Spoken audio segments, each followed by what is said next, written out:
নমস্কার, আমার আরও একটি নতুন ভিডিওতে সবাইকে স্বাগত জানাই। আজকের এই ভিডিওটা ছিল আমার জন্মদিনের ভিডিও। যদিও বেশ কিছুদিন পর আমি এই ভিডিওটা আপলোড করছি। আগের দিন রাতে দুজনে মিলে কেকটা কিনে এনেছিলাম শহরে গিয়ে, কারণ এখানে তো জানেনই সব কিছু কাছাকাছি পাওয়াও যায় না।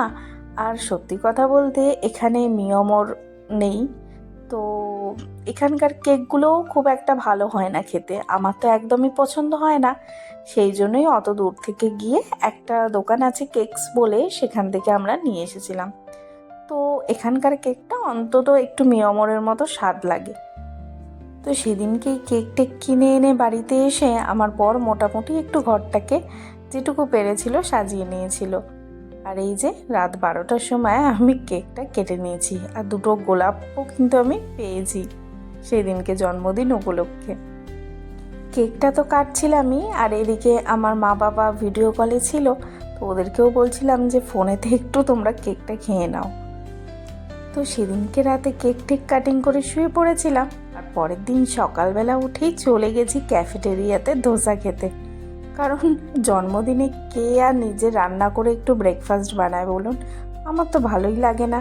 তো ভাবলাম যে একটু ক্যাফেটেরিয়াতে চলে যাই। আর ওখানে প্রথমে আমি গেছিলাম ছোলে ভাটুরে খেতে, কিন্তু সেদিনকে ছোলে ভাটুরে ছিল না, সেই জন্য এই ধোসাই খেয়ে চলে এসেছি। ধোসাটা খুব একটা বাজে করে না এরা, কারণ ভালোই লাগে খেতে আমার। আর এদিকে আমার বর এইসব জোগাড়জান্তি করে নিয়েছে দুপুরে রান্না করার জন্য। এখানে আছে পাবদা মাছ, 5 রকমের ভাজা, আর এই যে মাটনটাকে বেশ ভালো করে ম্যারিনেটও করে নিয়েছে। আর এদিকে একটু প্রথমেই পায়েস বসিয়ে দিয়েছে, পায়েসটা প্রথমে করবে, তারপর বাকি রান্নাগুলো করবে। শীতের সময় জন্মদিন হওয়ার সুবাদে আমি কিন্তু আমার জন্মদিনে সবসময় গুড়ের পায়েসটাই খাই। এখনও অবধি কোনো দিনও সাদা চিনির পায়েস আমি খাইনি। প্রত্যেক বছর আমার জন্য কিন্তু গুড়ের পায়েসই হয়।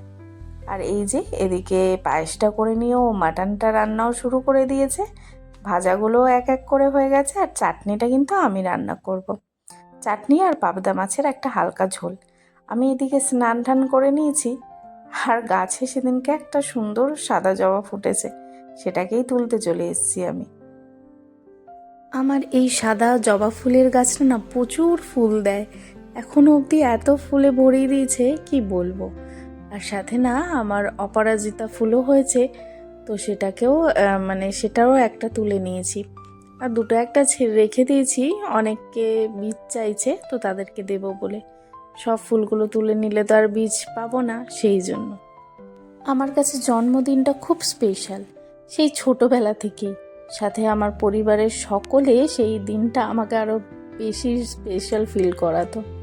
আমি মনে করি জন্মদিনটা সবার এরমভাবেই কাটানো উচিত, জাঁকজমক করে না হলেও একটু পায়েস বা একটু মিষ্টি খেয়েও সেই দিনটার জন্য সবার খুশিতে কাটানো উচিত। কারণ একটা করে জন্মদিন পার হওয়া মানেই কিন্তু হাতে সময়ও একটু কমে কমে আসছে। তো এদিকে ঠাকুরকে আমি পুজোও দিয়ে দিয়েছি, আর সাথে দুপুরের এই যে আয়োজনে ছিল ফুলকপি ভাজা, 5 রকমের ভাজার মধ্যে বেগুন ভাজা, আলু ভাজা, শিম ভাজা, মূলো ভাজা, আর এদিকে ছিল পায়েস, পাবদা মাছের বেগুন বড়ি দিয়ে ঝোল, আর খাসির মাংস আলু দিয়ে ঝোল, আর চাটনি। ব্যাস খাওয়া দাওয়া সেরে সন্ধ্যেবেলার দিকে একটু হাঁটতে বেরিয়েছিলাম। আর চাঁদটা এত সুন্দর লাগছিল সেদিনকে, ফোনেতে এত ভালো না লাগলেও দেখতে কিন্তু ভীষণ ভালো লাগছিল। ভিডিওটা কেমন লাগলো কমেন্ট করে জানাবেন, লাইক শেয়ার সাবস্ক্রাইব করে পাশে থাকবেন। আর ফেসবুক থেকে দেখলে প্লিজ ফলো করে দেবেন। আর আমাদের এদিকে না রাত্রিবেলাটাতেও বেশ হাঁটতে কিন্তু ভালো লাগে। আর এখন তো গরম পড়ে যাবে আস্তে আস্তে, তো এখন প্রত্যেকটা মানুষকেই রাতে ডিনার সারার পর হাঁটতে দেখবো। আর এটা ছিল রাতের